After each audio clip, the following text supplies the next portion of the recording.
जिला स्तरीय पल्लीश्री मेला निमंते प्रस्तुति बैठक अनुष्ठित।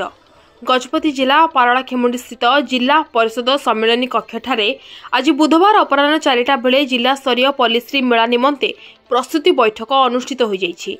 जिलापाल श्री विजय कुमार दास अध्यक्षतार जिला परिषद मुख्य उन्नयन अधिकारी तथा निर्वाही अधिकारी डॉक्टर गुणनिधि नायक, उपजिलापाल अनूप पंडा, अतिरिक्त निर्वाही अधिकारी जिला परिषद पृथ्वीराज मंडल और ओरमासर उपमुख्य कार्यनिर्वाही अधिकारी सुभल कुमार जेनामणि प्रमुख मंचासीन रही जिला स्तरीय पल्लीश्री मेला आसंता 18 डिसेम्बर 2024 तारीख ठारू 22 डिसेम्बर 2024 तारीख पर्यंत 5 दिन धरी गजपति स्टाडियम ठारे अनुष्ठित हेबा नेई आलोचना करा जायथिला।